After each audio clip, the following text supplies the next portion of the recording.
Hello, good morning students. कैसे हैं आप? आज हम लेने वाले हैं क्वेश्चन नंबर 13। ठीक है, ये सीरीज का next question, income and expenditure account का नेक्स्ट क्वेश्चन लेने वाले 13। So directly coming to the question, following is the summary of receipt and payment account of Jai Hanuman व्यायामशाला Aurangabad for the year ended 31 March 2020। इसका मतलब आपको एक रिसिप्ट एंड पेमेंट अकाउंट दिया है for the year ended 31 March 2020। मतलब ये आपका जो फाइनेंशियल ईयर है वो क्या है आपका 1920। ओके, ठीक है। तो रिसिप्ट साइड में बैलेंस पीडी दिया है, ये ओपनिंग बैलेंस है। सब्सक्रिप्शन 1819 मतलब प्रीवियस ईयर के लिए आपको 4000 मिले हैं। उसके बाद 1920 का 2,30,000। देन डोनेशन है, receipt from entertainment, interest on FD, interest income from investment. और पेमेंट साइड में salary, lighting, general expenses, maintenance, entertainment, printing and stationery, expenses for 2018-19 investment, fix deposit और बैलेंस शीट दिया है। ठीक है, तो क्योंकि आपको क्या बोला गया है, हनुमान दिया है, नेक्स्ट आई थिंक आखिरी लाइन में दिया है कि क्या बनाना है। तो लिखा है prepare income and expenditure account for the year ended 31st March 2020 and also balance sheet as on the same date। तो अगर बैलेंस शीट अगर आपको बनानी है तो उसके लिए सबसे पहले रिक्वायरमेंट होती है कि आपके पास क्या हो, आपके पास कैपिटल फंड होना चाहिए। अगर आपके पास कैपिटल फंड नहीं है तो आप बैलेंस शीट बना ही नहीं सकते। तो प्राइमरी रिक्वायरमेंट है बैलेंस शीट बनाने की कि आपके पास कैपिटल फंड हो। हाँ, उसने अगर बोला रहता कि आपको इनकम एंड एक्सपेंडिचर अकाउंट बनाना है तो ठीक है, फिर कोई इशू नहीं। लेकिन आपको उसने क्या बोला है कि इनकम एंड एक्सपेंडिचर अकाउंट तो बनाना ही है, साथ में मुझे बैलेंस शीट भी बनाना है। तो बैलेंस शीट बनाना है तो सबसे पहला कहा यह है कि आपको ये ढूंढना है कि कैपिटल फंड दिया है क्या। सर, ये कैपिटल फंड दिया नहीं रहने से क्या हो जाता, इसका ऐसे है कि अगर आपको कैपिटल फंड नहीं दिया तो सबसे पहले आपको क्या बनानी पड़ेगी, ओपनिंग बैलेंस शीट बनानी पड़ेगी। और ओपनिंग बैलेंस शीट बना के आपको कैपिटल फंड फाइंड आउट करना पड़ेगा। और उसके बाद फिर हमारा क्वेश्चन स्टार्ट होगा। मतलब ऐसे क्वेश्चन थोड़े कॉम्प्लेक्स होते हैं। ठीक है, कोई बात नहीं। तो हम एक काम करेंगे कि जो डेटाबेस हमको दिया है उसके हेल्प से हम सबसे पहले ओपनिंग बैलेंस शीट बना लेते हैं। ठीक है, तो ओपनिंग बैलेंस शीट का प्रोफार्मा मैंने बना के रख दिया है। उसकी तारीख रहेगी एज ऑन 1 अप्रैल 2019। हाँ, अब ये हो सकता है कि आपको ऐसा लगे कि ये तारीख कहाँ से आई। तो ये देखिए, फॉर द ईयर एंडेड, आपका फाइनेंशियल ईयर एंड कब हो रहा है, 31 मार्च 2020 को हो रहा है। मतलब ये स्टार्ट कब हुआ होगा, 1 अप्रैल 19 को स्टार्ट हुआ हुआ है, सिंपली बराबर है। तो कोई बात नहीं, इसलिए हमने यहाँ पे ओपनिंग बैलेंस की जो डेट है वो 1 अप्रैल 2019 है। ओके, चलिए अब क्या करना है आपको, ये रिसिप्ट एंड पेमेंट अकाउंट में ये ढूंढना है कि कौन से आइटम ऐसे हैं जो प्रीवियस ईयर से बिलोंग करते हैं, जो पिछले साल के बैलेंस शीट से आए हुए हैं। तो सबसे पहला जो दिख रहा है ना, ये बैलेंस पीडी, मतलब ये ओपनिंग बैलेंस, ये आपका प्रीवियस ईयर के बैलेंस शीट से ही आया है। ये क्या है, कैश इन हैंड है। तो हम सबसे पहले आ जाते हैं बैलेंस शीट के असेट साइड में, और हम यहाँ लिखेंगे कैश इन हैंड। ठीक है, हम क्या लिखेंगे, कैश इन हैंड। थोड़े से आपको फॉन्ट बड़े होने चाहिए करके मैं आपका जो फॉन्ट साइज है वो थोड़ा बड़ा कर देता हूँ। ठीक है, वो 11 पे शेड दिख रहा है, वो हम बड़ा कर लेंगे। ओके, तो यहाँ पे हम लिखेंगे cash in hand. Cash in hand हम लिखेंगे और अमाउंट आएगी आपकी, देख लेते हैं हम एक बार जाके कि कैश इन हैंड का अमाउंट क्या था आपका, 32,800। 32,800। तो हम यहाँ जाएंगे ओपनिंग बैलेंस शीट में, लिख देंगे 32,800, हमने यहाँ लिख लिया। ठीक है, सो कैश इन हैंड हमने लिख लिया है, that is 32,800। Cash in hand आपने लिखा है 32,800। तो ये आप बोलेंगे सर ये 32,800 का फिगर बैलेंस बीडी से हमने लिखा है। ठीक है, ओके। उसके बाद सब्सक्रिप्शन 1819 की, आपका करंट फाइनेंशियल ईयर क्या है, 1920। हमारा करंट फाइनेंशियल ईयर है 1920, लेकिन हमको जो सब्सक्रिप्शन मिली है वो 1819 की मिली है। इसका मतलब एकदम सिंपल है कि 1819 में वो सब्सक्रिप्शन आउटस्टैंडिंग रही होगी। तभी आपको वो इनकम 18-19 की 19-20 में मिल रही है। ठीक है, सो 18-19 के 4,000 रुपए आउटस्टैंडिंग थे या 4,000 से ज्यादा आउटस्टैंडिंग थे? अब ये रिसिप्ट साइड में आपको दिख रहा है 4,000 है, तो आपको ऐसा लग रहा है कि वो 4,000 थे, लेकिन वो 4,000 थे या उससे ज्यादा थे, ये कैसे समझ आएगा? एडिशनल इंफॉर्मेशन में जाके देखना होगा कि हमारी सब्सक्रिप्शन के बारे में कुछ एडिशनल इंफॉर्मेशन दी है क्या। तो पहली सब्सक्रिप्शन जय हनुमान व्यायामशाला 5,000 मेंबर पेइंग, इसका उससे कोई ये नहीं है। सेकंड में आउटस्टैंडिंग सैलरी का कोई ये नहीं है। उसके बाद 1 अप्रैल में क्या क्या असेट थी, तो एक दिया है लैंड एंड बिल्डिंग और फर्नीचर, उसके अलावा कुछ भी नहीं दिया है। मतलब ये जो 18-19 के 4,000 रुपए आउटस्टैंडिंग रहे होंगे। अब 18 के 4,000 आउटस्टैंडिंग रहेंगे, मतलब कहाँ रहे होंगे? पिछले साल के बैलेंस शीट के असेट साइड में रहे होंगे। तो हम असेट साइड में यहाँ लिखेंगे आउटस्टैंडिंग, आउटस्टैंडिंग सब्सक्रिप्शन। अगर आपको चाहिए सब्सक्रिप्शन, अगर आपको चाहिए तो आप यहाँ ब्रैकेट में लिख के रख सकते हैं। क्या लिख के रख सकते हैं? 2018-19 के, 2018-19 के। ये हमें कैसे पता चला? करंट ईयर में we received for last year, means it's very clear that in the previous year वो आउटस्टैंडिंग रहे होंगे। तो वो कहाँ आएंगे? आपके ओपनिंग बैलेंस शीट के असेट साइड में आएंगे। उसके बाद donation receive from entertainment, FD, entertainment fees या इनकम फ्रॉम इन्वेस्टमेंट, ये कोई भी आइटम पिछले साल से रिलेटेड नहीं है। Salary, lighting, general expenses, entertainment expenses, printing, एक यहाँ लिखा है एक्सपेंसेस फॉर 2018-19, मतलब 18-19 प्रीवियस ईयर के एक्सपेंसेस आप करंट ईयर में पे कर रहे हैं, मतलब पिछले साल वो क्या रहे होंगे? आउटस्टैंडिंग रहे होंगे। और वो पिछले साल आउटस्टैंडिंग रहे होंगे तो कहाँ रहे होंगे? बैलेंस शीट के लाइबिलिटीज में रहे होंगे। तो यहाँ हम लिखेंगे आउटस्टैंडिंग एक्सपेंसेस कितना था? 25,000। कैसे पता चलता हमको? ये हमको पेमेंट साइड में दिख रहा है क्वेश्चन में। आप यू आर पेइंग, आप पिछले साल के पैसे दे रहे हैं, मतलब आपने पिछले साल नहीं दिए थे, मतलब पिछले साल वो आउटस्टैंडिंग थे, मतलब वो पिछले साल की लायबिलिटी में रहे हो। नेक्स्ट है इन्वेस्टमेंट फिक्स डिपॉजिट, इसका कोई लेना देना नहीं है पिछले साल के बैलेंस शीट से। फर्स्ट एडजस्टमेंट का कोई लेना देना नहीं है, सेकंड एडजस्टमेंट का कोई लेना देना नहीं है, थर्ड एडजस्टमेंट का है। 1 अप्रैल को लैंड एंड बिल्डिंग थी आपके पास और फर्नीचर था। तो हम आ जाएंगे असेट साइड में और हम लिखेंगे ओपनिंग बैलेंस शीट के असेट में लिखेंगे लैंड एंड बिल्डिंग। क्या लिखेंगे आप? लैंड एंड बिल्डिंग लिखा ही है, वहां पे दिया है उन्होंने। कितने की थी? 70,000 की थी, 70,000 की थी, हमने लिख दिया लैंड एंड बिल्डिंग 70,000। ठीक है, उसके बाद हम फिर से जाएंगे और चेक करेंगे कि और क्या था। फर्नीचर था 45,000 का। तो मैं ओपनिंग बैलेंस शीट में आता हूँ और मैं यहाँ लिखता हूँ फर्नीचर 45,000, 45,000 रुपए का फर्नीचर मैंने लिख दिया 45,000। ओके, फिर हम दोबारा वापस आएंगे अपने क्वेश्चन में। उसके बाद लिखा है डिप्रिसिएशन लगाना है, वो करंट ईयर का है। फोर्थ नंबर का एडजस्टमेंट का कोई लेना देना नहीं है। फिफ्थ नंबर का एडजस्टमेंट का वो पिछले ओपनिंग बैलेंस से कोई लेना देना नहीं है। इस तरह से आपकी ओपनिंग बैलेंस शीट जो है वो कंप्लीट हो चुकी है। अब हम क्या करेंगे ना, हम लोग इसका टोटल कर लेंगे। तो इसका टोटल आ रहा है आपका 1,51,800, 1,51,800।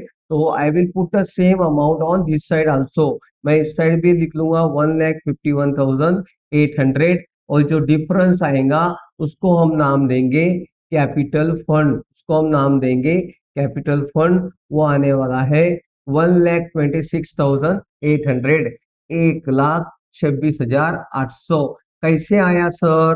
1,26,800 कैसे आ गया? अभी बता देते हैं आपको कैसे आ गया। ठीक है, ये 1,51,800 में से 25,000 माइनस कर दीजिए। ब्रैकेट में लिखना है बैलेंसिंग फिगर। क्या सर ये लिखना जरूरी है? लिखना जरूरी है। ये बताता है कि ये जो फिगर था, this figure was not given in question, ये हमने ढूंढ के निकाला है।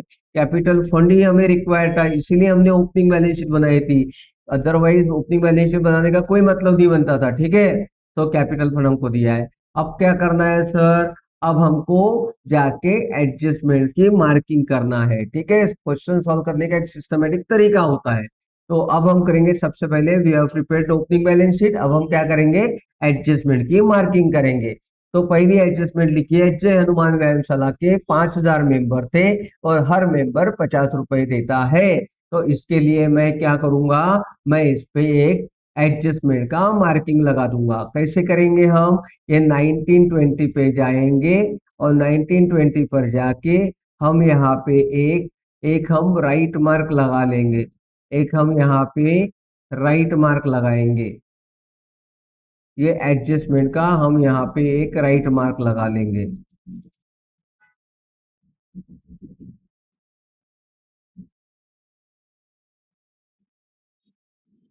ये लगा लिया मैंने, 1920 का एक राइट मार्क लगा दिया। ओके, कोई बात नहीं। अब और क्या एडजस्टमेंट है, आउटस्टैंडिंग सैलरी थी, तो सैलरी पे जाऊंगा, एक राइट मार्क लगा दूंगा। ठीक है, उसके बाद आगे क्या है, लैंड एंड बिल्डिंग और फर्नीचर पे डेप्रिसिएशन लगाना है। तो ये मैंने एक ओपनिंग बैलेंस शीट बनाई थी, पता है आपको। ये ओपनिंग बैलेंस शीट में जाऊंगा, ये लैंड एंड बिल्डिंग पे और एक ऐसे फर्नीचर पे मैं राइट मार्क लगा दूंगा। ठीक है, I will come back to question, question में वापस आता हूँ। उसके बाद इनकम एक्यूर्ड ऑन इन्वेस्टमेंट, तो हम आ जाएंगे इनकम फ्रॉम इन्वेस्टमेंट पे एक राइट मार्क हम यहाँ लगा लेंगे। ठीक है, और एक इन्वेस्टमेंट पे भी लगा लेंगे। ठीक है, यहाँ पे भी एक लगा लिया मैंने। चलिए आगे बढ़ेंगे, नेक्स्ट है 50% of entrance fees and 60% of donation should be capitalise. तो यहाँ पे एंट्रेंस फीस पे भी एक मार्किंग लगानी है और डोनेशन पर भी एक ऐसी राइट मार्क लगानी है। ठीक है, ये हो गया आपका कंप्लीट, एडजस्टमेंट का मार्किंग हो गया। अब हम इस क्वेश्चन को सॉल्व करना स्टार्ट करेंगे। कहाँ से शुरू करेंगे हम, ओपनिंग बैलेंस शीट से स्टार्ट करेंगे। चलिए आ जाइए, ओपनिंग बैलेंस शीट में आते हैं। हमको ओपनिंग बैलेंस शीट को एज इट इज कॉपी करना है नए बैलेंस शीट में। क्या दिया है आपको, कैश इन हैंड। तो हम जाएंगे असेट साइड में बैलेंस शीट के, और असेट साइड में हम लिखेंगे कैश इन हैंड। हम असेट साइड में लिखेंगे कैश इन हैंड, लेकिन हम जो अमाउंट है ना, वो वाला नहीं लिखेंगे। हम उसके लिए, आप अपने क्वेश्चन में आ जाइए, ये आपको ये वाला बैलेंस लिखना है, बैलेंस शीट मतलब 33,300 लिखना है। कौन सा लिखना है, 33,300 लिखना है। 33,300 ये हमारा कैश इन हैंड का बैलेंस, ये लिख लिया हमने।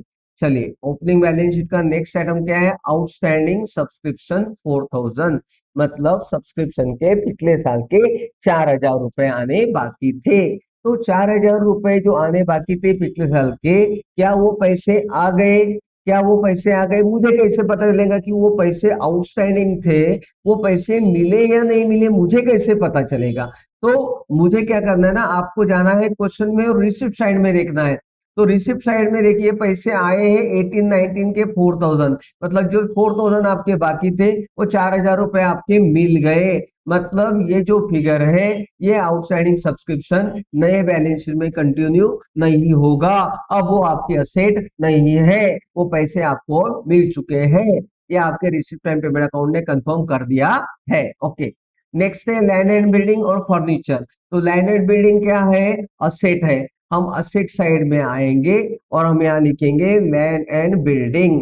हम इसका जो अमाउंट है वो हम इनर कॉलम में लिखेंगे क्योंकि एडजस्टमेंट है।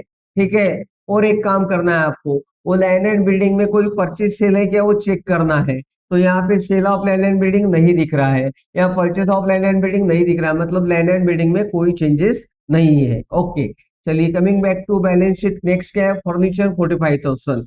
तो हमारे बैलेंस शीट में हम आएंगे और यहाँ दो लाइन जगह छोड़ के हम लिखेंगे फर्नीचर। हम लिखेंगे फर्नीचर, कितना था फर्नीचर का अमाउंट, फर्नीचर, वापस आ रहा क्वेश्चन में फर्नीचर का अमाउंट था, ओपनिंग बैलेंस शीट में देखना पड़ेगा मुझे, इट वाज 45,000। तो मैं यहाँ लिख दूंगा 45,000, 45,000। इनर कॉलम में इसलिए लग रहा हूँ क्योंकि डेप्रिसिएशन है। लेकिन मुझे और एक काम करना है, मुझे क्या करना है, उसको चेक करना है कहीं परचेज सेल तो नहीं है। तो रिसिप्ट साइड में देखिए, सेल ऑफ फर्नीचर है क्या, नहीं है। पेमेंट साइड में देखिए, परचेज ऑफ फर्नीचर है क्या, ढूंढना है आपको, परचेज ऑफ फर्नीचर है क्या, नहीं है। मतलब ठीक है, मतलब इसका मतलब there is no changes in furniture, मतलब कोई परचेज या सेल नहीं है। अगर होती तो हम उसको ऐड या लेस करते। ठीक है, चलिए, तो ओपनिंग बैलेंस शीट का असेट साइड हमारा कंप्लीट हो चुका है। Now will come to the liability side. क्या दिया है? Capital fund. लायबिलिटी में दिया है, आपको लायबिलिटी में लिखना है capital fund as it is लिखना है। और हर क्वेश्चन में ध्यान रहे, आपको कैपिटल फंड का वैल्यू आपको पहले लाइन में ही लिखना है और इनर कॉलम में ही लिखना है 1,26,800। ठीक है, इसमें सरप्लस या डिफिशिएंट ऐड या लेस हो सकता है, as the case may be. चलिए, I will come back to opening balance sheet. अब ये बोल रहा है कि आपके 25,000 रुपए देने के बाकी थे। आउटस्टैंडिंग एक्सपेंसेस के कितने देने बाकी थे? 25,000 रुपए। क्या आपने वो 25,000 रुपए दे दिए या नहीं दिए? कौन बताएगा आपको? आपको बताएगी क्वेश्चन में आइए, पेमेंट साइड में जाके चेक करिए। ये देखिए, आपको दिख रहा है बाय एक्सपेंसेस फॉर 18-19। 18-19 के वो 25,000 आपने पेड कर चुके हैं, वो आपने पेड कर दिए। मतलब अब आपकी वो लाइबिलिटी रही क्या? अब वो आपकी लाइबिलिटी नहीं है, ये नए बैलेंस शीट में कंटिन्यू नहीं होगी, क्योंकि आपने ये पेड कर चुके हैं। इस तरह से हमारे ओपनिंग बैलेंस शीट कंप्लीट हो गई। नाउ हम रिसिप्ट साइड पे मूव करेंगे। बैलेंस शीट हम ऑलरेडी लिख चुके हैं। 18-19 का 4,000 नहीं लिखना है। 19-20 का 2,30,000। सब्सक्रिप्शन क्या है? सब्सक्रिप्शन इनकम है। इनकम साइड में आऊंगा, यहां लिखूंगा बाय सब्सक्रिप्शन। बाय सब्सक्रिप्शन कितना है? सब्सक्रिप्शन का अमाउंट 2,30,000, 2,30,000। इस पे एडजस्टमेंट है, इसलिए मैं इसको इनर कॉलम में लिख रहा हूं 2,30,000, 2,30,000। ठीक है, चलिए, नेक्स्ट आगे क्वेश्चन में क्या दिया है? आगे दिया है डोनेशन। कहाँ लिखेंगे हम? इनकम साइड में लिखेंगे।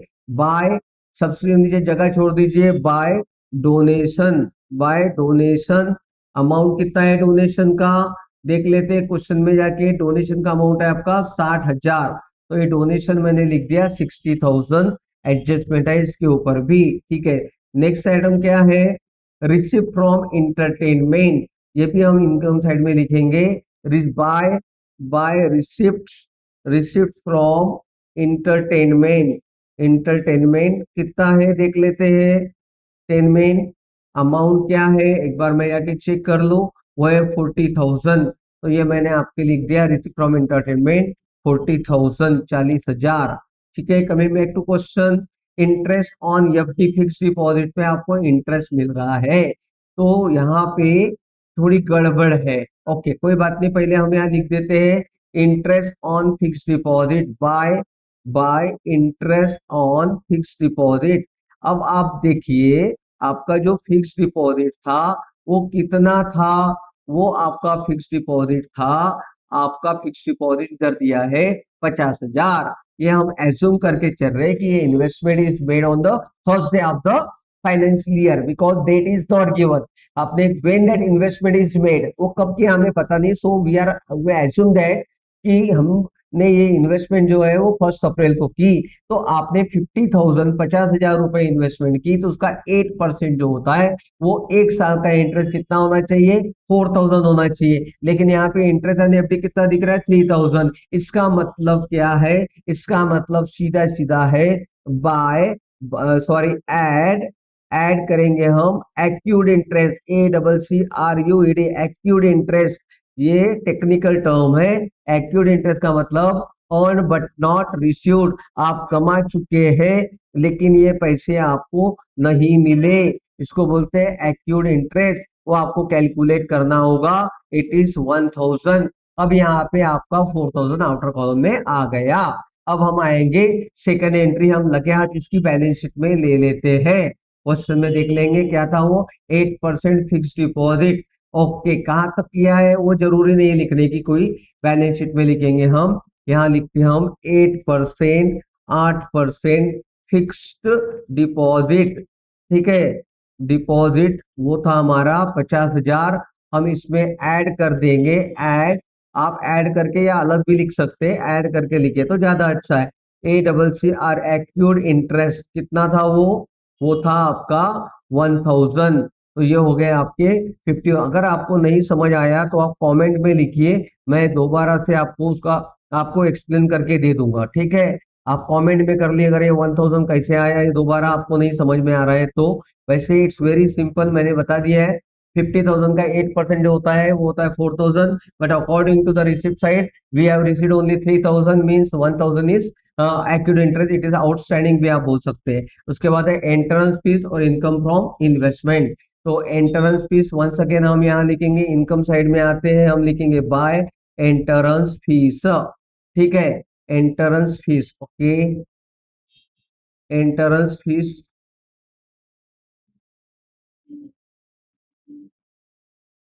आई थिंक मुझे स्पेलिंग देखने की जरूरत है। ENTRANC, entrance fees, okay.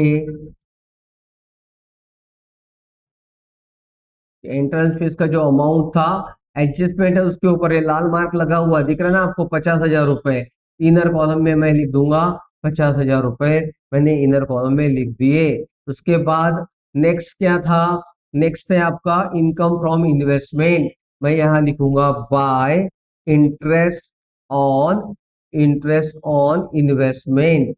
I think वो जो अमाउंट है इट इज 1,000, वो 1,000 रुपए, मैंने यहाँ 1,000 लिख ली। सर इनर में क्यों लिखा है ना बेटा, एडजस्टमेंट है यहाँ पे, ठीक है। अभी हम पेमेंट साइड में आएंगे, सबसे पहले क्या दिया है, सैलरी एडजस्टमेंट है। कहाँ जाएगा सैलरी? एक्सपेंडिचर में जाएगा। हम यहाँ एक्सपेंडिचर में लिखते हैं टू सैलरी। कितना था सर? सैलरी का अमाउंट था 50,000, ये हमने लिख दिया 50,000। उसके बाद में नेक्स्ट है लाइटिंग, क्या है? एक्सपेंसेस है। तो यहाँ एक लाइन जगह छोड़ के हम लिख लिए to, to lighting. To lighting, lighting का अमाउंट है 10,500, 10,500। चले आगे बढ़ेंगे, नेक्स्ट आइटम क्या है आपका? General expenses 20,000। क्या है वो? एक्सपेंसेस है। टू जनरल एक्सपेंसेस, कितना है वो? 20,000, ये लिख दिया मैंने 20,000। कम बैक टू क्वेश्चन, दोबारा से हम क्वेश्चन में जाएंगे। नेक्स्ट आइटम क्या है? मेंटेनेंस चार्जेस 40,000, ये भी क्या है? एक्सपेंसेस है। To maintenance charges 40,000, maintenance charges 40,000, ये लिख दिया मैंने 40,000। उसके बाद नेक्स्ट क्या है? एक्सपेंडिचर में आएंगे, एंटेनेंस entertainment expenses 35,000। Entertainment, to entertainment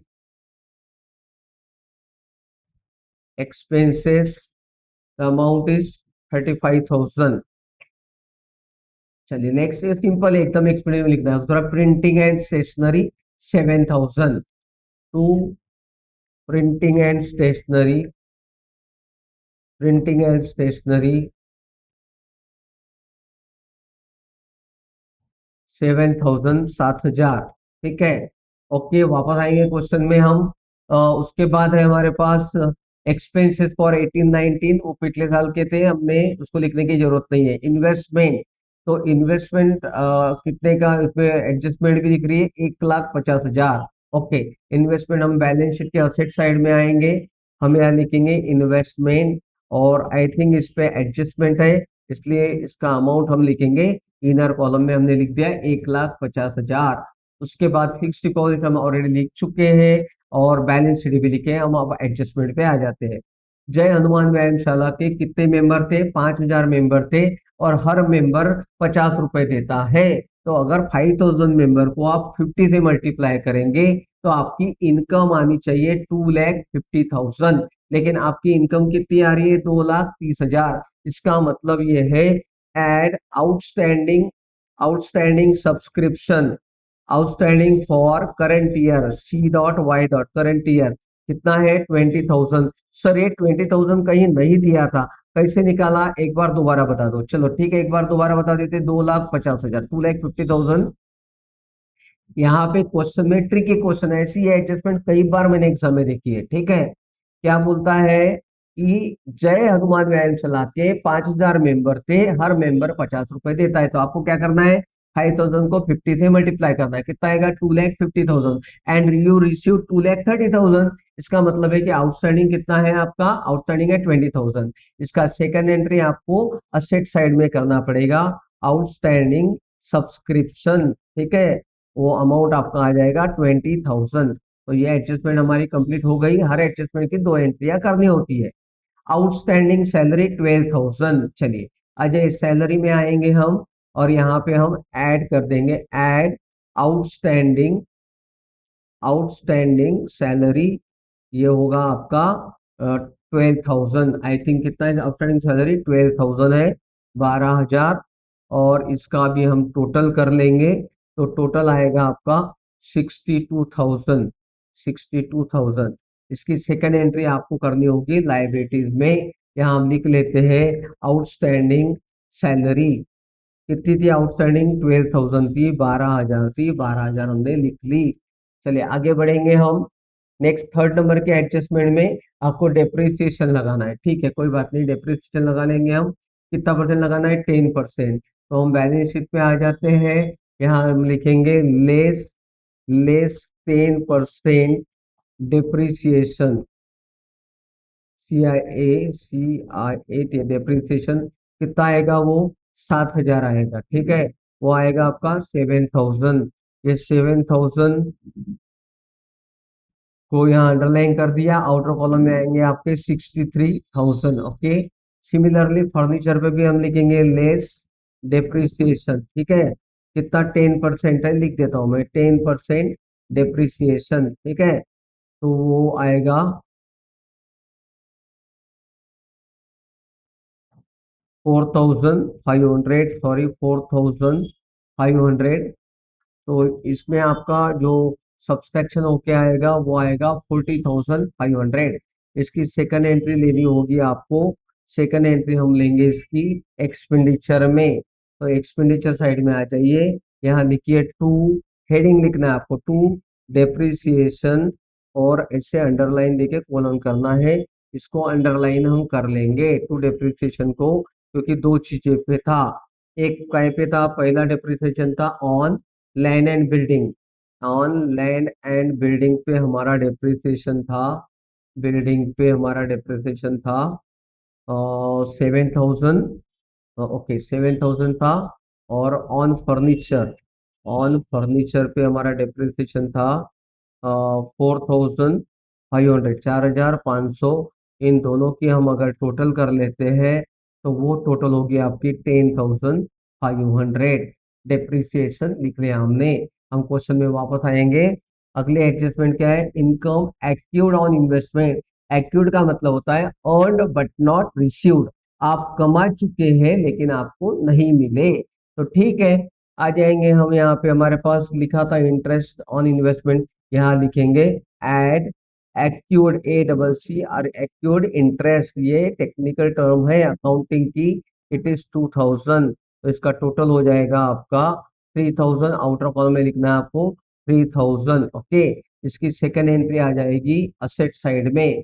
asset side में जो इन्वेस्टमेंट है वो बढ़ जाएगी, इसमें ऐड कर दीजिए, add accrued, ACC accrued interest, और वो आपका अमाउंट है 1,000। सो द टोटल विल, इसका टोटल आपको आउटर कॉलम में करना है, वो टोटल आएगा आपका 1,00,000, 1,51,000, 1,51,000, 1,51,000। ओके, मैं वापस आ रहा हूँ क्वेश्चन में। आगे क्या लिखा है, 50% ऑफ एंट्रेंस फीस को कैपिटलाइज करना है। तो एंट्रेंस फीस में आएंगे हम। एंट्रेंस फीस कहाँ थी हमारी, ये थी, लेस करेंगे हम, लेस 50% कैपिटलाइज, कैपिटलाइज, कैपिटलाइज करना मतलब सिंपल सी बात है, इसको कैपिटल फंड में ऐड करना पड़ता है, बाकी और कुछ नहीं करना होता। इसका जो अमाउंट है वो आएगा आपका 25,000। आउटर कॉलम में आ जाएंगे 25,000। और इसकी सेकंड एंट्री क्या करना है आपको, कैपिटल फंड में ऐड कर देना है। यहाँ लिखना है आपको ऐड एंट्रेंस फीस, बस खत्म केस। ठीक है, कितना है वो 25,000। वो 25,000 आपने लिख लिया। और एक कुछ तो था, कहीं के ऊपर था डोनेशन का कैपिटलाइज करना है, ठीक है, आ जाएंगे 60% कैपिटलाइज करना है। डोनेशन में आएंगे, हम यहाँ लिखेंगे लेस 60% कैपिटलाइज करना है। कितना परसेंट करना है, 60% कैपिटलाइज। कैपिटलाइज करना मैंने मतलब क्या बताया मैंने आपको, कैपिटल फंड में ऐड करना, वो आएगा 36,000। इसका सब्सट्रैक्शन आप आउटर कॉलम में लिख लीजिए, इट विल कम्स टू 24,000। और सेकेंड एंट्री हमारी आएगी आपकी बैलेंस शीट में यहाँ पे आप ऐड कर लीजिए, ऐड डोनेशन, ये भी कैपिटलाइज हो गया आपका 36,000। तो इस तरह से क्वेश्चन हमारा अभी पूरा कंप्लीट हो चुका है। अभी हम क्या करेंगे ना, हम अब आपको सरप्लस निकालेंगे, और सरप्लस निकाल के जो भी सरप्लस आता है टोटल करेंगे। इसकी टोटल आती है क्रेडिट साइड की 3,46,000, 3,46,000 इसका टोटल आता है। हम क्या करेंगे, same total we will put on the this side, ये टोटल हम यहाँ लिख लेंगे और डिफरेंस फाइंड आउट करेंगे। जो डिफरेंस आएगा मतलब क्रेडिट में से डेबिट माइनस करेंगे, और जो डिफरेंस आएगा उसको हम बोलेंगे सरप्लस, ठीक है। या आप इसको और भी लिख सकते हैं, इसका सरप्लस आ रहा है 1,60,000, यहाँ आप इसको लिख सकते हैं, ब्रैकेट में लिखे तो बहुत अच्छी बात है, ठीक है। Axis of axis of income, axis of income over expenditure, ये भी लिख सकते हैं। ये लिखेंगे तो ज्यादा अच्छा है। अब ये सरप्लस को आपको क्या करना है ना, आपको बैलेंस शीट में जाके ऐड कर देना है। ऐड कर देंगे आप सरप्लस, कितना था वो, 1,60,000, 1,60,000। अब आपका जो भी टोटल आता है, वो टोटल आप आउटर कॉलम में लिख लीजिए, वो टोटल आप आउटर कॉलम में लिख लीजिए, और बैलेंस शीट का टोटल कर लेंगे हम 3,47,800, ठीक है। अब हम ये बैलेंस शीट का टोटल करेंगे, और बैलेंस शीट का जो टोटल है वो सेम आना चाहिए, ठीक है। वो टोटल आ रहा है आपका 3,59,800, ये इधर भी लिख लेंगे हम 3,00,000, दोनों साइड का टोटल सेम आना चाहिए। बैलेंस शीट का दोनों साइड का टोटल सेम आएगा तभी आपका आंसर बराबर है, ये माना जाएगा, ठीक है। इस तरह से क्वेश्चन आपका कंप्लीट हो गया, क्वेश्चन नंबर 13 यहाँ कंप्लीट हो गया। अगर आपको वीडियो पसंद आ रहा है तो लाइक करिए, सब्सक्राइब करिए, शेयर करिए, और नेक्स्ट वीडियो के लिए बने रहिए। Thank you, have a nice day to all of you.